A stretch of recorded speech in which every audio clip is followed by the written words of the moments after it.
মানে মনে হচ্ছে দেশে কোনো যুদ্ধ যুদ্ধ লেগেছে এবং এমন একটা পরিস্থিতি তৈরি হয়েছে। বেসরকারি ফলাফল যেটা মিডিয়াতে আসছিল সেটাই আমরা কাউন্ট করে দেখছিলাম যে আমরা কাছাকাছি অবস্থানে আছি 11 দলীয় জোট এবং বিএনপি, কিন্তু মিডিয়ায় দেখানো হচ্ছিল বিএনপি 70, 11 দলীয় জোট 10। এইভাবে একটা পারসেপশন তৈরি করার মধ্য দিয়ে পুরো একটা ইকোসিস্টেম বিল্ড করে মেটিকুলাসলি এই ফলাফল ট্যাম্পারিং এর মাধ্যমে 2/3 মেজরিটি তাদেরকে পৌঁছে দেওয়া হয়েছে। এবং আমরা মনে করি যে এটা একটা ষড়যন্ত্রের অংশ। এটা আমরা বলতে চাই যে গণভোট, আপনারা জানেন জাতীয় নাগরিক পার্টি রাজনৈতিক দল হিসেবে সবচেয়ে অত্যন্ত গুরুত্ব দিয়ে গণভোটের প্রচারণা করেছে। আমাদের 270টি আসন যেখানে আমরা জাতীয় নির্বাচন অংশগ্রহণ করেছি সেখানে আমরা গণভোটের প্রার্থী ঘোষণা করেছি।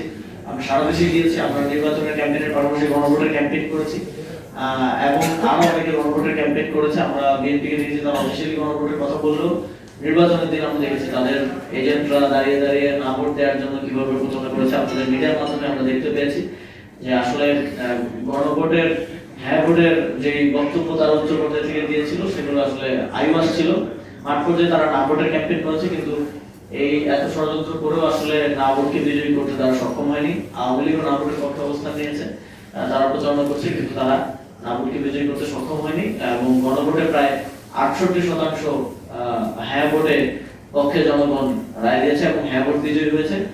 আমরা জাতীয় নাগরিক পার্টির পক্ষ থেকে বলতে চাই যে শপথ গ্রহণের ক্ষেত্রে সকল যারা বা সংসদ সদস্য প্রার্থী হিসেবে নির্বাচিত হয়েছেন যারা সরকার গঠন করবেন সকলকে এই জুলাই সনদ, যেটা জনরায়ের মধ্য দিয়ে একটা লেজিটিমেসি পেয়েছে এবং এই গণভোটের লেজিটিমেসি জাতীয় নির্বাচনের লেজিটিমেসি থেকেও বেশি গুরুত্বপূর্ণ বলে আমরা মনে করি।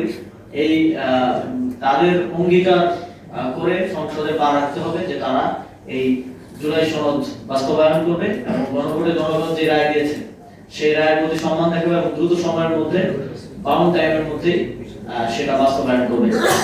আমরা দেখছি যে বিএনপি নির্বাচিত হওয়ার সাথে সাথে আওয়ামী লীগের কার্যক্রম শুরু হচ্ছে এবং বিএনপির বিভিন্ন প্রার্থীরা নেতা কর্মীরা আমরা দেখছি যে আওয়ামী লীগের পার্টি অফিস যেটা বছর ধরে বন্ধ ছিল সেগুলো উদ্বোধন করছেন।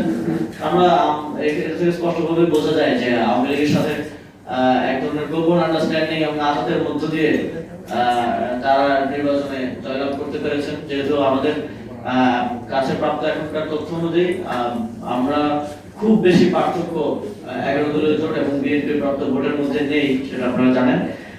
সুতরাং আওয়ামী লীগের রাজনীতিতে ফেরানোর এক ধরনের প্রতিশ্রুতি বিভিন্ন স্থানীয় পর্যায়ে দেওয়ার মধ্য দিয়ে তারা নির্বাচনে জয়লাভ করার চেষ্টা করেছেন।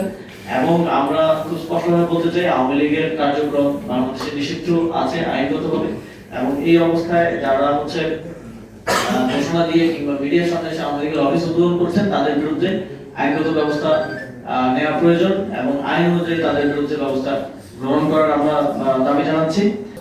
আমরা মনে করি ডক্টর মোহাম্মদ ইউনূসের সরকার এবং নির্বাচন কমিশন ভোট গ্রহণটা মোটামুটি কিছু বিচ্ছিন্ন ঘটনা ছাড়া সুষ্ঠুভাবে সম্পন্ন করতে পেরেছেন, কিন্তু ভোট গণনার সময়টাতে এবার খুব ডিফারেন্ট ওয়েতে অন্যান্য সময় আমরা দেখতাম যে ভোট গ্রহণেই কার্যবিরত কেন্দ্র দখল হতো ম্যাসিভ ভোটে, কিন্তু এবার ভোট গণনাতে এক ধরনের ট্যাম্পারিং হয়েছে যার প্রমাণ আমরা ইতিমধ্যে পেয়েছি। মনে হচ্ছে দেশে কোনো যুদ্ধ লেগেছে এবং এমন একটা পরিস্থিতি তৈরি হয়েছে।